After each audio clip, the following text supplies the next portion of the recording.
سائل پوچھتا ہے کہ سنت نماز رسول صلی اللہ علیہ وسلم کے لیے ہے یا اللہ کے لیے ہے؟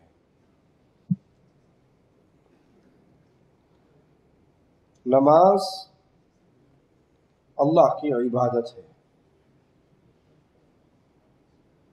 جو خالص اللہ کا حق ہے۔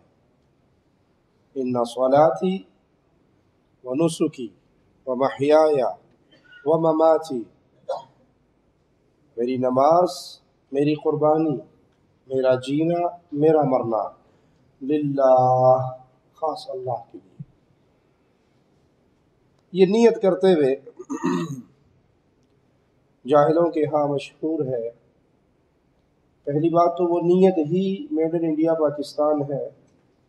نبی صلی اللہ علیہ وسلم کی کسی صحیح حدیث سے یہ الفاظ کی نیت ثابت نہیں ہے، بلکہ یہ لوگوں نے بنایا ہے۔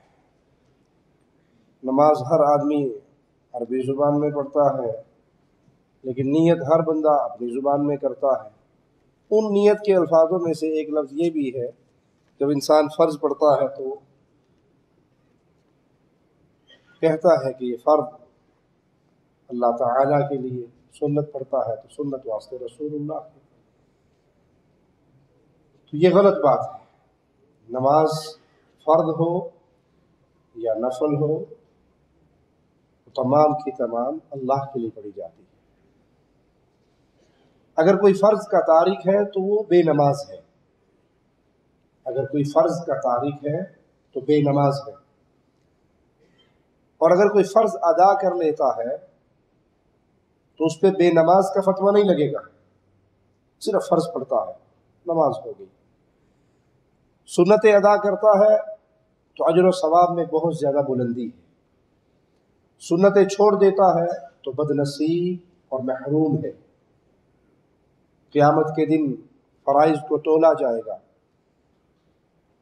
نماز کے نمبر لگیں گے، اور جس کے نمبر کم ہوں گے تو مالک فرمائے گا دیکھو میرے بندے نے کچھ نوافل پڑھے ہیں، وہ فرائض میں ڈال کے برابر کر دو۔ اور اگر کوئی سنتیں نہیں ادا کرتا، نوافل نہیں ادا کرتا، تو یہ قیامت کے دن کیا جواب دے گا؟ اس کی کمی کہاں سے پوری ہوگی؟ اور ان اجر و ثواب کی بلندیوں سے بھی محروم ہو گیا جن کے بارے میں رسول اللہ صلی اللہ علیہ وسلم نے فرمایا، جو دن اور رات میں 12 رکعتیں نماز ادا کرتا ہے اللہ اس کے لیے جنت میں ایک بنا دیتا ہے۔ لیکن سنت بھی اللہ کے لیے ہی ادا کی جاتی ہے، نفل بھی اللہ کے لیے ہی ادا کیے جاتے ہیں، فرائض بھی اللہ کے لیے ہی ادا کیے جاتے ہیں۔ یہ مولویوں نے پٹی پڑھائی بھی ہے لوگوں کو۔ تذکرہ غوثیہ کے اندر ایک مولوی صاحب کا واقعہ ہے، مرید آ کے پیر کو کہتا ہے کہ پیر جی دل چاہتا ہے کہ اللہ مالک کا دیدار کروں۔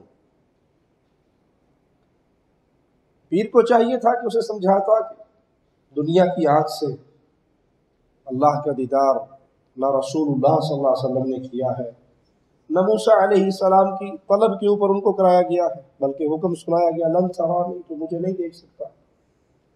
جنت کے اندر اہل ایمان اپنے اللہ کا دیدار کریں گے۔ اے اللہ تجھے تیرے پیارے چہرے کا واسطہ ہے، ہم سب کو جنت الفردوس میں داخل فرمانا اور اپنے دیدار کا نصیب ہمیں بھی عطا فرمانا۔ مولوی صاحب نے کہا کہ اچھا یوں کرو، تم آج رات عشاء کی نماز پڑھے بغیر سو جاؤ، تمہیں اللہ کا دیدار ہو جائے گا۔ جب عشاء کی نماز کا وقت آیا اس نے سوچا کہ یہ تو بڑی بری بات ہے کہ میں فرض چھوڑ دوں، کفر ہو جائے گا، تو اس نے فرض پڑھ لیے، سنتیں چھوڑ دی، تو رات رسول اللہ صلی اللہ علیہ وسلم کا دیدار ہوا۔ آپ نے کہا میں نے تیرا کیا بگاڑا ہے، تو نے میری سنتیں کیوں نہیں پڑھی؟ صبح جا کے پیر صاحب کو بتایا کہ پیر صاحب میں نے فرض پڑھ لیے تھے، سنتیں چھوڑ دی تھی، تو رسول اللہ صلی اللہ علیہ وسلم کا دیدار ہوا۔ کہا بے وقوف، اگر تو فرض چھوڑ دیتا تیرا مقصود پورا ہو جاتا، یعنی پھر اللہ کا دیدار ہوتا۔ تو فرض اللہ کے ہیں، سنتیں رسول اللہ کی ہیں۔ اگر فرض چھوڑتا تو اللہ آ کر پوچھتا میرے فرض کیوں نہیں پڑے؟ تو نے سنتیں چھوڑی تو رسول اللہ نے آ کر پوچھا تو نے میری سنتیں کیوں چھوڑی؟ یہ بنائی ہوئی باتیں ہیں جس کا قرآن و حدیث میں کوئی اصل نہیں ہے۔